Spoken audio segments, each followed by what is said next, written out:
Hello, class. I hope you are doing well and you are doing all you can to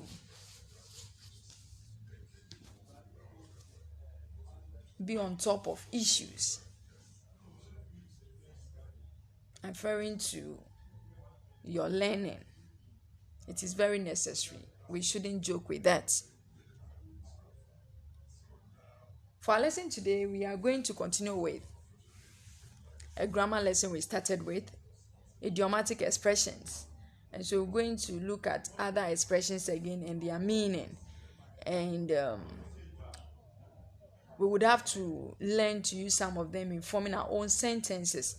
This will help us enrich our essay writing. Okay, so I will crave your indulgence that we do all that we can to know these idiomatic expressions at our fingertips to make our writing very easy and interesting. What did we say about an idiomatic expression? Last week we explained what idiomatic expression is, and we looked at some examples, commonly used ones, and we also gave its meaning, right? Okay, so we said that these expressions cannot make meaning looking at them individually. Okay, they do not make meaning looking at the words individually. Its meaning goes beyond the literal words, beyond the normal words we are given. So mostly to be able to deduce proper meaning from these idioms, when it is put in sentences, you are able to get the meaning properly. I hope that is clear. Yes. So these idioms, even though they are made up of words, normal words we know, the way the words are twisted, okay, you cannot make meaning from those words as you pick them individually. But meaning is made when they are put together. And so the meaning goes beyond the individual words we see. And so realize that more or less they are phrases because they do not make meaning. Okay, they do not make proper meaning until you put them in sentences. I hope that is clear. All right, so let's proceed with today's lesson where we are introduced to other examples of expressions. So we have idiomatic expressions and their meaning. So we'll take them one after the other and then their meanings as well. So the first one, burn the midnight candle, means to work late into the night. So as students, sometimes when we have exams approaching and we realize we have a lot to do, we burn the midnight candle. Okay, we learn deep into the night. I hope that is clear. All right. Then the second one, cry over spoiled milk. Why do you cry over spoiled? The thing is spoiled. So why do you cry over it? You can't take it. So what it means is that when you complain over a loss from the past, okay, the thing is gone. So crying over it, you will not have it, but you cannot restore it. So that is the idiom, to cry over spoiled milk.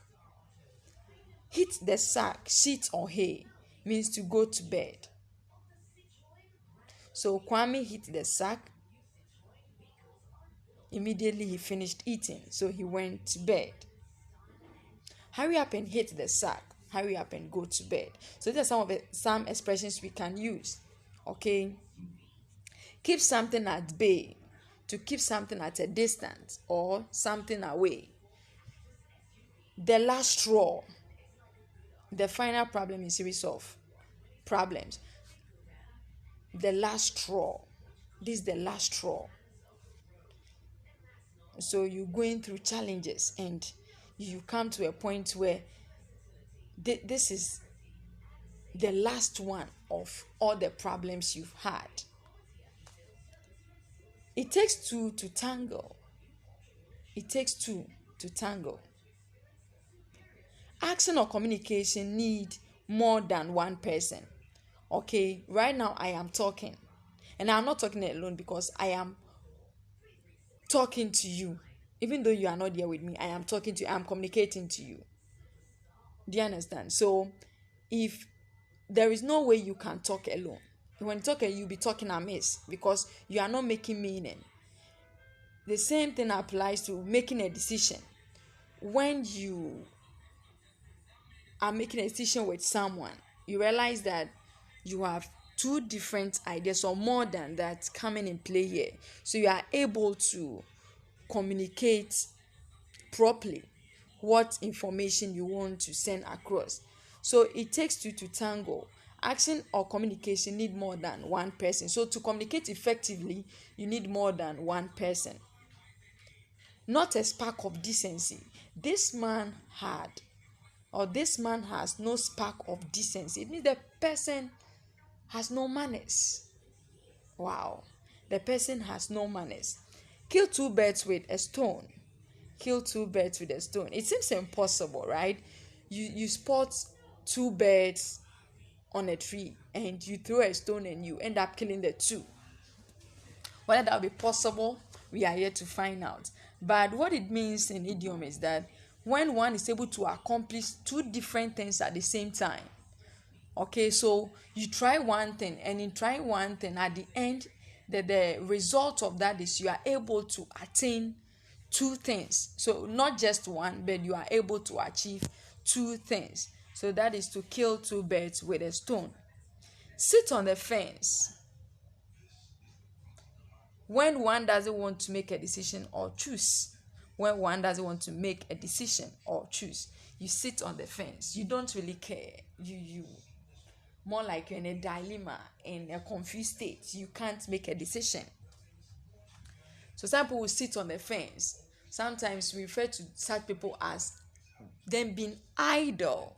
Okay, they sit on the fence, unconcerned. Nothing bothers them. They are not bothered by anything. Still someone's thunder. How is that possible? How do you still thunder? So it means that to take credit for someone's work. Very good. So someone works tirelessly for something, and then you come around just to work on someone's piece of work, someone's idea, and you are being given the credit for that work. So to steal someone's thunder. Feel a bit under the weather. To feel slightly ill. To feel slightly ill. The weather is ill. ILL. Okay. Let sleeping dogs lie. Let sleeping dogs lie. Okay. So like we said, for idiomatic expression, we cannot make meaning when looking at the words. So to let sleeping dogs lie, what does it mean?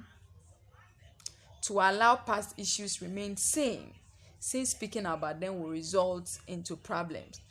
To allow past issues remain same, since speaking about them will result into problems. Okay. All right.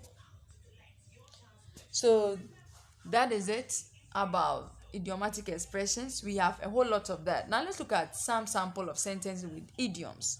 Some sentences with idioms. Kwame, when he was growing up, had no spark of decency in him. Kwame, when he was growing up, had no spark of decency in him. Then 2, have had enough of his insult. This is the last straw. I've had enough of his insult. This is the last straw. Then 3, we were advised by our teachers to burn the midnight candle when the need be. The need be. NEEDBE. They are separated words. Then 4, he stole my thunder to receive that presidential award. He stole my thunder to receive that presidential award. Then 5, to make the long story short, Amma never paid the money she was given. To make the long story short, Amma never paid the money she was given. Alright, so this is it. And we have a short assignment to do. So form a sentence with each of the idioms below. 1. Make hay while the sun shines. 2. Sit on the fence. Sit on the fence. 3. The last straw. The last straw. 4. Cry over spoiled milk. Cry over spoiled milk. Then 5. Hit the sack. Hit the sack. Okay, so I believe our lesson has been fruitful, and with the lesson taught, we can be able to form sentences, meaningful sentences with these idioms given. I wish you the best. Stay safe. Bye bye.